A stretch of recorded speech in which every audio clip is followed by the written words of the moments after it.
Good morning, hello mga ka-Edwins. Ayan, Merry Christmas po sa inyong lahat.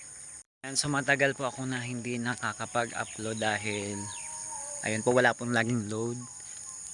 So ngayon, i-tour guide ko na lang po muna kayo sa mga tanim ko kasi nasira po yung aking, ano bang tawag doon? Tripod. Yung pinapatungan ng cellphone, kaya lalo ngayon, umuulan-ulan kasi dito. Mapuputikan yung cellphone pag pinatong ko sa doon sa may ibaba. Ayan, Merry Christmas po sa inyong lahat, sa lahat po ng aking pong subscribers and followers, sa lahat po ng aking subscribers po dyan and supporters. Salamat po sa inyong lahat. Pasensya na po kayo kasi ngayon lang po ako nakapag upload, ngayon lang nagka-load. So ayan po yung aking mga tanim dito. So nakikita nyo guys, yan ay mga kamuting kahoy at okra. Yan, yung okra dito, yung okra na yan, yun ang binagyo. At ito naman guys yung aking tinanim na kamote. So nag-iisa-isa pa lang yung kanyang laman. Yung view pala dito guys, hindi natin makita yung Mayon Volcano dahil hindi ko maipakita sa inyo dahil ngayon maulap, nag-ambon-ambon. Ayan, so puntahan natin doon sa kabila yung aking mamaya, kaya lang hindi ko na yung maipakita sa inyo. Magdadamo-damo na naman ako doon sa yun ang umagat hapon yung ginagawa ko guys. Tingnan nyo, may napapagkuhanan ako dito ng malunggay. So binagyo nga siya guys, pero ayan, salamat naman at nakabalik na sa dating yun. Tingnan nyo, dami na ng dahon niya, pati yung mga dragon fruit.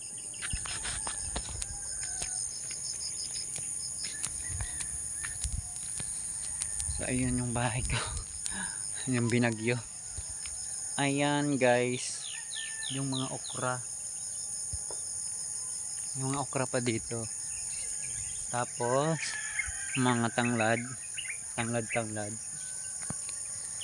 Ayan, yun ang ginagawa ko dito, naglilinis-linis dito.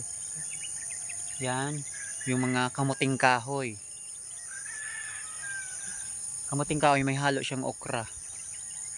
Kasi may mga naman, bakante. Diba, may mapapagkuhanan. So yun guys, so yung mga nilinis ko nung isang araw, yan ang ginagawa ko, na dinadamuhan ko. Kasi pag hindi dinamuhan, hindi inalis yung mga damo ng paligid ng kamuting kahoy, hindi siya gaganda. Mamamayat yung katawan ng kamuting kahoy. Tapos kapag naglaman, maliliit yung laman. Hindi siya gaganda. Kaya kailangan talaga ng kamuting kahoy. Once na magkaroon na siya ng dahon, kailangan dapat tanggalan ng mga damo yung paligid. So ito naman guys, yung wild na ampalaya. Ano bang tawag nun sa probinsya nyo guys? Yung tumubo lang siya dyan. Kasi nilalagay ko to sa munggo.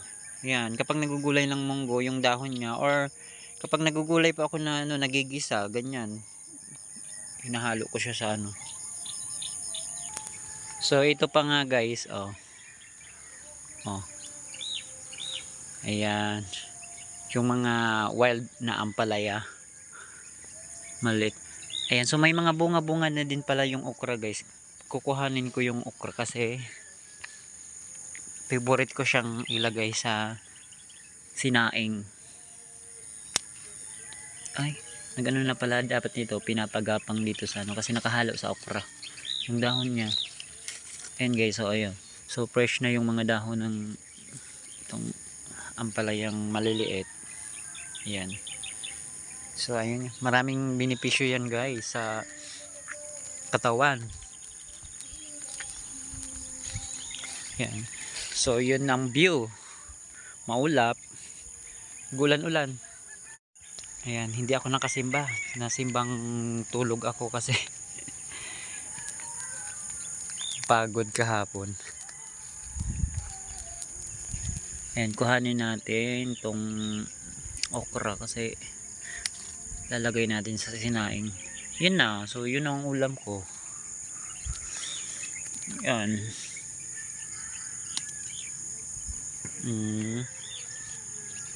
Gusto ko talaga niyan, yung ano lang, yung hindi pa magulang.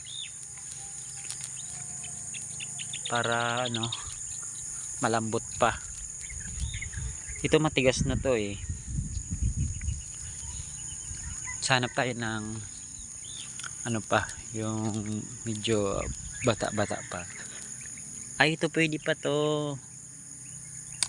Oh, 'di ba? Mahaba lang siya pero ano pa siya, pwede pa siya. Malambot pa to.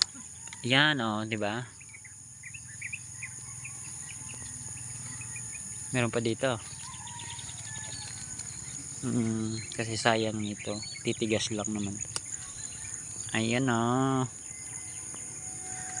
Ilalagay natin sa sinaing mamaya. Ito ba yung mga tanim ko guys? Oh. Pinakita ko sa inyo kanina. Yan. Ayan guys. Oh. Oh. Mga fresh na. Tapos may mga halo pa ditong okra. Yan.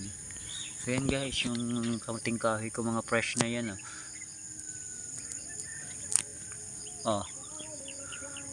Mga isang buwan pa mataas na to. Tapos yun yung kamote dito, ayun papunta doon. Yung mga saging pala lahat nawala yung bunga, lahat na kasi natumba yung may mga bunga na saging, kaya ngayon wala pang bunga yung saging.